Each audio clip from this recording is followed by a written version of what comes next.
They say money can't buy class, but Victoria Marshall was determined to prove otherwise. Standing in her designer wedding dress that cost more than my car, she'd orchestrated what she called the society event of the season. Funny how quickly my father's modest country club wedding had transformed into a showcase of excess once she took over the planning. My name is Olivia Bennett, and until 6 months ago, I was the VP of Commercial Lending at First Capital Bank, the same bank that was about to fund my father and his new wife's dream business venture. Life has a way of coming full circle, especially when people forget who you really are. I still remember the day Dad met Victoria at his hardware store. She'd walked in looking for authentic vintage tools to decorate her luxury real estate office. Back then, she'd been perfectly pleasant, even complimenting my financial expertise when Dad proudly mentioned my banking career. A banker? How practical, she'd said with that same smile she'd later used to cut me down at every opportunity. What changed? Simple. She discovered I wasn't just any banker.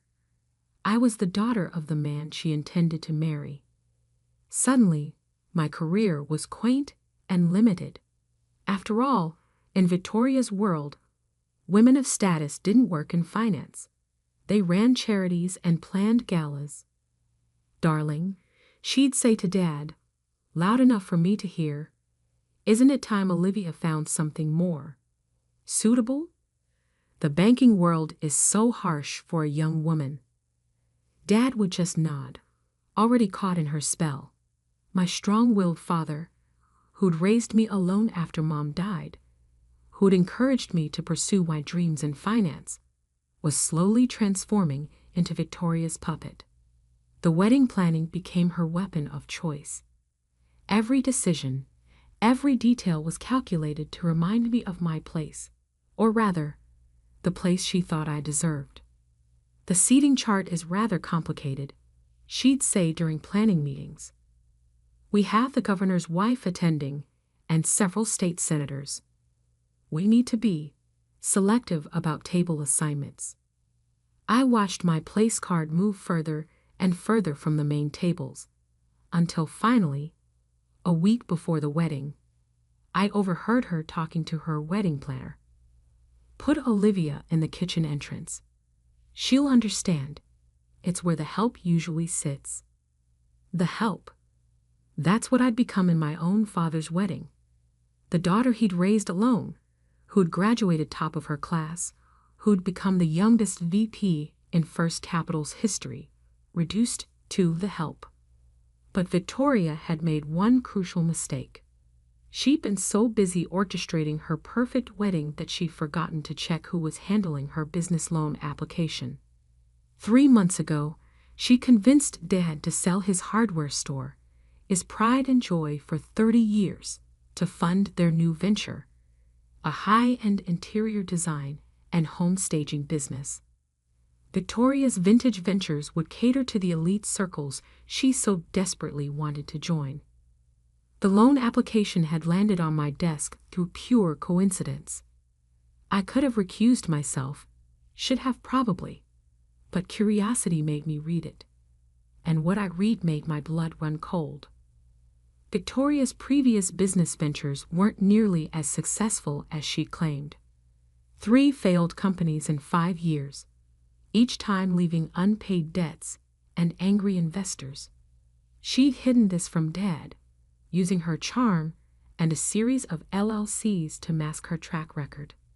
I tried to tell him, tried to show him the evidence, but Victoria had already poisoned that well. Olivia's just jealous, she told him. She can't stand seeing you happy, seeing you succeed without her help. Dad had patted my hand like I was still a child. Sweetheart, I know change is hard, but Victoria knows what she's doing. This business will secure our future. Our future. As if the life we built together meant nothing. I'd approved the loan anyway, signed all the paperwork, dotted every I, crossed every T. Victoria had been triumphant, not even bothering to read the fine print. After all, why would she? She'd won. The morning of the wedding, I arrived early, wearing the simple blue dress that Victoria had deemed appropriate for my position. The country club was transformed into her vision of luxury. Crystal chandeliers, imported flowers, ice sculptures. I found my place card exactly where I'd expected. A small table near the kitchen doors, hidden behind a large floral arrangement. Far from Dad, far from the important guests. Victoria spotted me as she made her final rounds before the ceremony. Her smile was pure poison. "The kitchen's where you belong," she smirked, adjusting her diamond necklace. "Wouldn't want to embarrass the family." I nodded quietly and opened the banking app on my phone, the same app I'd helped design during my tenure at First Capital, the same app that gave me access to every loan approval in the system. Victoria floated away, secure in her victory, never noticing my small smile. She had no idea that while she'd been planning her perfect wedding, I'd been planning something too. You see, there's something they don't teach you in banking school. Timing is everything. And tomorrow morning, when Victoria and Dad returned from their honeymoon to start their new business venture, they'd learn that lesson the hard way. I tucked my phone away and took my seat by the kitchen doors. In a few hours, Dad would say, "I do" to a woman who'd orchestrated my humiliation. In 24 hours, that same woman would discover that karma has a way of serving revenge on a silver platter. The wedding coordinator began herding guests to their seats. The orchestra struck up the first notes of the wedding march, and I sat quietly, watching it all unfold, knowing that sometimes the best revenge doesn't need an audience. After all, I'd learned from the best. Victoria had taught me that humiliation tastes sweetest when served cold, in front of an audience. Tomorrow, she'd learn what happens when you underestimate the help. The ceremony began, and I watched my father marry a woman who'd torn our relationship apart. But unlike Victoria, I knew something she didn't. This wedding wasn't the end of the story. It was just the beginning. The morning after the wedding dawned bright and clear. I sat in my home office, surrounded by documents that would soon shatter Victoria's perfect world. My laptop displayed First Capital Bank's loan management system, a system I'd helped build, and one that still held a few secrets known only to its architects. I took a sip of coffee and began my work. Victoria and Dad were somewhere over the Atlantic, heading to their luxury honeymoon in the Maldives. They had no idea that their dream business was about to crumble before it even began. My phone buzzed. A text from my colleague Michael in risk assessment. "Just reviewed the loan docs like you asked. How did we miss these red flags?" I smiled, remembering how carefully I'd structured everything. "Send the report to compliance." I texted back. Standard protocol. The truth was, we hadn't missed anything. I just waited for the perfect moment to discover the irregularities in Victoria's loan application. Timing, as they say, is everything. My desk phone rang. Amanda Torres, head of compliance. "Olivia? We have a situation with the Marshall Bennett loan approval." "Oh?" I kept my voice neutral, professional. "What kind of situation?" "Major discrepancies in the business history section. 3 undisclosed bankruptcies, multiple defaulted loans. How did this get approved?" I could hear her shuffling papers. "And the collateral verification. The property she listed as security. It's already mortgaged to 2 other banks." "That's concerning," I replied, fighting to keep the satisfaction from my voice. "Have you flagged it for immediate review?" "Already done. Given the severity, We're initiating an emergency cancellation. The funds were scheduled for release tomorrow. But now they won't be, I finished. Standard procedure for fraudulent applications. Exactly. I'll need you to sign off on the cancellation since you were the approving officer. I opened the relevant form on my screen, my cursor hovering over the signature line. In this moment, I thought about Dad, about the hardware store he'd sold based on Victoria's promises, about the way he changed since meeting her. Sending the signed forms now, I said, clicking submit. Will you handle the notification, or should I? Given your personal connection, I'll handle it. The notification will go out first thing tomorrow when they return from their honeymoon. Perfect timing. Victoria would walk into her new office space, the one she'd already leased and furnished with Dad's money, only to find that her dream business was dead before it started. After hanging up, I pulled out a thick folder from my desk drawer. Inside were copies of every document Victoria thought she'd successfully hidden. Her previous business failures, the unpaid debts, the investors she'd swindled. I'd been collecting them for months, waiting for the right moment. My phone buzzed again, a message from Victoria's daughter, Sophia, who'd been just as cruel as her mother throughout the wedding planning. Mom's so excited about the business. She's already invited all her society friends to the grand opening next month. It's going to be amazing. I didn't respond. Let them plan. Let them dream. Sometimes the best revenge is letting people build their castles in the air, knowing you're about to show them it's all made of sand. The rest of the day passed in a blur of calculated moods. I forwarded Victoria's true business history to every high-end design magazine that had agreed to cover her grand opening. I sent anonymous tips to the society columnists she'd been courting. By the time she returned, her carefully constructed image would be in tatters. That evening, I visited Dad's old hardware store, now empty, the sold sign still hanging in the window.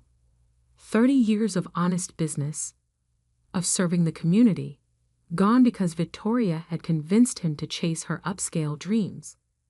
My phone lit up with a photo from their honeymoon, Dad and Victoria on a pristine beach, her massive diamond ring prominently displayed. The caption read, "Planning our empire from paradise.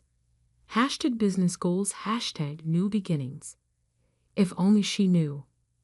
The next morning, I arrived at work early, wanting to be there when everything fell apart. At precisely 9 a.m., the automated system sent out the loan cancellation notice. At 9:05, Victoria's dream officially died. I didn't have to wait long for the reaction. At 9:17, my phone exploded with notifications. First came Victoria's text. All pretense of civility gone. "What have you doing?" Then Sophia. "Mom's hysterical. Fix this now." At 9:25, Dad called. I let it go to voicemail. Some conversations needed to happen in person. At 9:45, Victoria stormed into my office, her designer outfit slightly disheveled, her perfect makeup smeared by angry tears. Dad followed behind her, looking confused and angry. "You vindictive little," Victoria started, but I held up my hand. "Before you continue," I said calmly, "you should know that this meeting is being recorded as per bank policy. Now how can I help you?" Victoria's face contorted with rage. "You know exactly what you did. You canceled our loan." "No," I corrected her, opening the compliance report on my screen. "The bank canceled your loan due to numerous undisclosed prior bankruptcies and fraudulent collateral claims. Would you like to discuss those?" Dad stepped forward, his face pale. "What bankruptcies? What fraud?"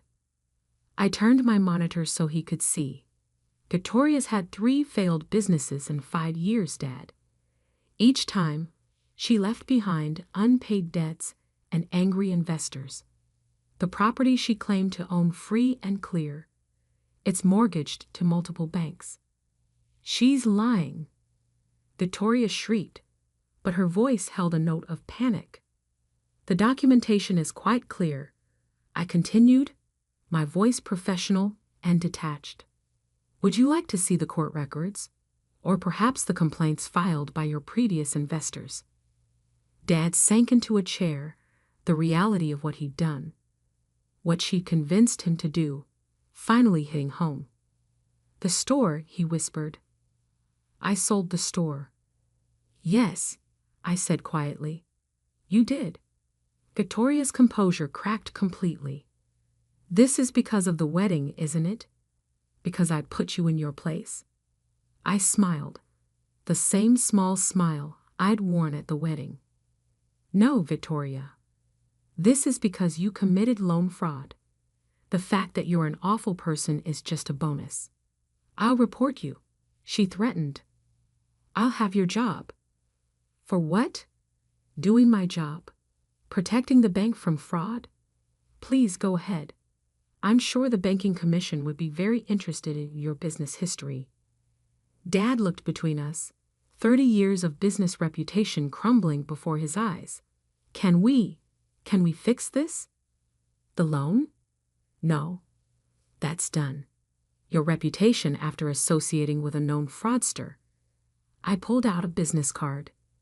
This is David Cohen, the best business attorney I know. You'll meet him. Victoria grabbed her designer bag, her hands shaking. This isn't over. Actually, I said, standing up, it is. Security will escort you out. Standard procedure for fraud cases. As if on cue, 2 security guards appeared at my door. Victoria's final humiliation would be walking through the bank's lobby, past the very society people she'd been so desperate to impress. Dad stayed behind, looking older than I'd ever seen him. Why didn't you tell me? I tried, Dad, many times. But you didn't want to hear it from your practical daughter who works in that harsh banking world. He flinched at the words, Victoria's words, thrown back at him. The store, he began, is sold, I finished. But not all is lost. I pulled out another folder. My resignation letter from First Capital Bank, along with a business plan I'd spent months preparing. Remember how Mom always said we should open a second location? I asked softly. I've spent the last 6 months negotiating with investors. Real investors, Dad.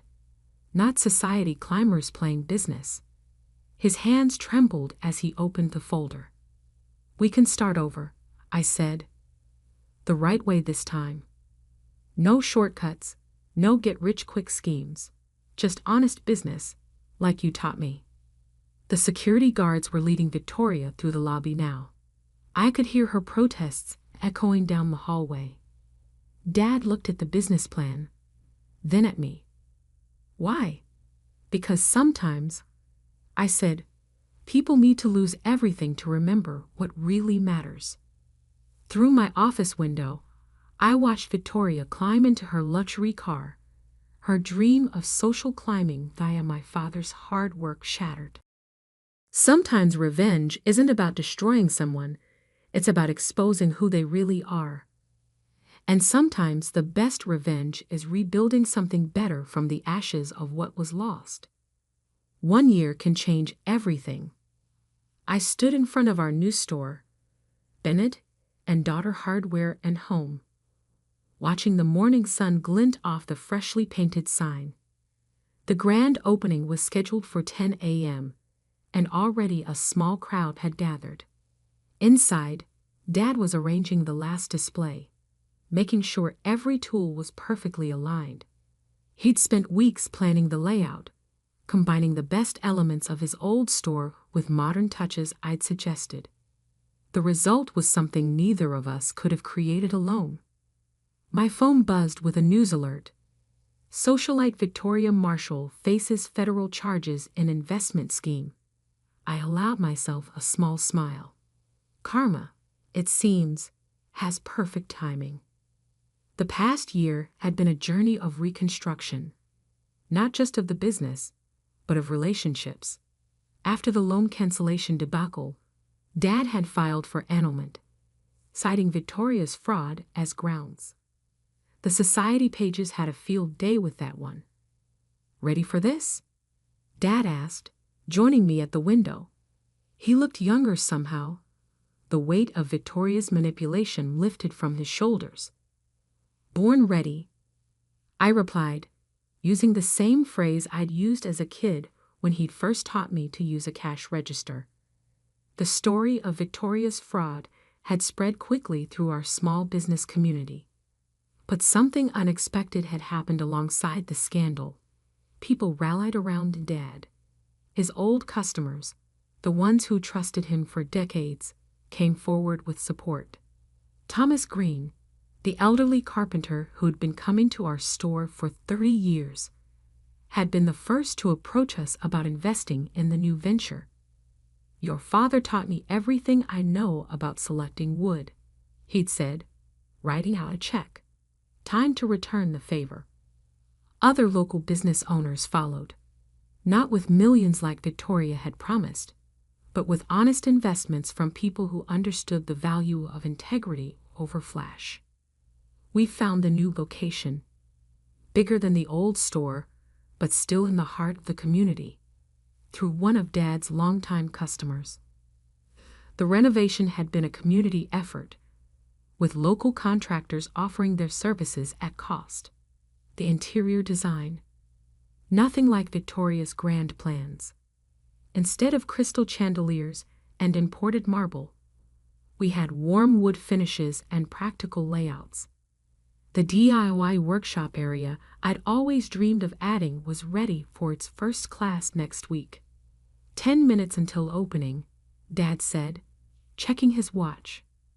Mom's old watch, the one he'd started wearing again after Victoria left. I nodded, remembering another opening day, 25 years ago. I'd been 5, standing proudly in front of the original store, wearing a tiny apron with Daddy's helper embroidered on it. The crowd outside had grown.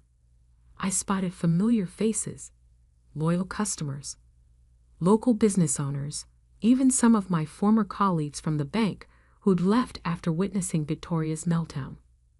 Michael from Risk Assessment had quit 2 months after me, tired of the corporate politics. Now he handled our books, bringing big bank expertise to our family business. At 9:58, I saw a familiar car pull into the parking lot. Victoria's daughter Sophia stepped out, looking different from the last time I'd seen her. Gone were the designer clothes and superior attitude. She walked hesitantly toward the entrance. Dad tensed beside me, but I touched his arm. "It's okay," I invited her. Sophia had reached out 3 months ago after Victoria's arrest.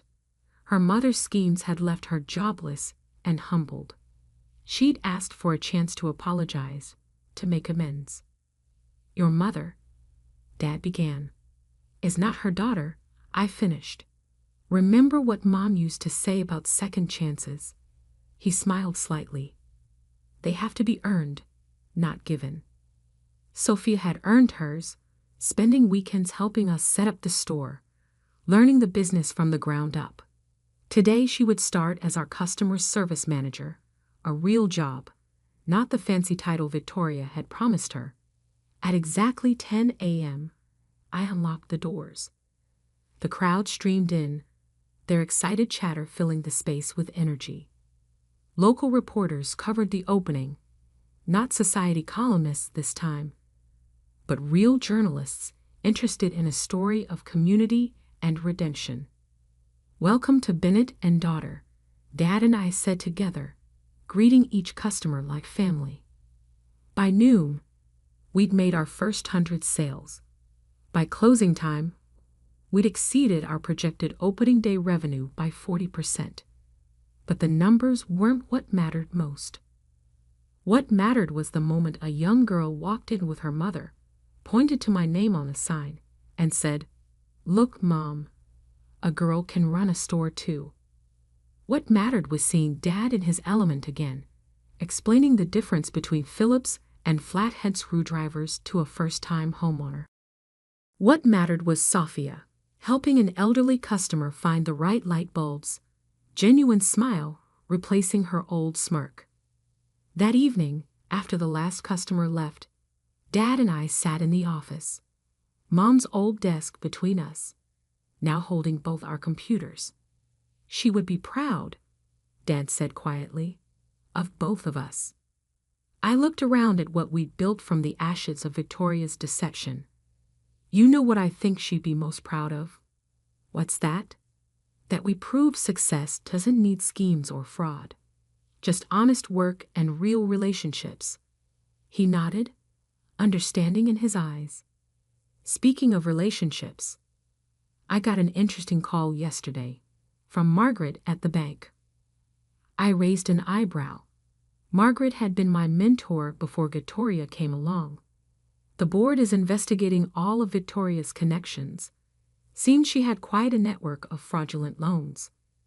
They're restructuring the entire commercial lending division. He paused. They want you back as regional director. I thought about it for a moment, looking at our store, at the future we built. Tell them thank you, I said finally. But I'm exactly where I belong. Dad smiled, the proud smile I'd missed during Victoria's reign. Yes, you are. Later that night, as I was closing up, I found Victoria's wedding seating card, still tucked away in my desk drawer. Kitchen entrance. It read an elegant script. I smiled and dropped it in the shredder. Some things aren't worth keeping, even as reminders. My phone buzzed one last time. A message from the prosecutor handling Victoria's case, confirming my appointment to testify next week. But that was just details now. The real victory wasn't in Victoria's downfall or even in saving Dad from her schemes. The real victory was in proving that success doesn't need validation from socialites or approval from society pages. Sometimes it just needs a father and daughter who believe in each other, a community that stands together, and the courage to rebuild something honest from the wreckage of broken dreams. As I locked up for the night, I looked at our sign one more time. Bennett and Daughter Hardware and Home. No crystal chandeliers, no imported marble, no fake sophistication. Just real value, honest work, and a legacy built to last. Sometimes the best revenge isn't in destroying what others build. It's in building something they can never destroy.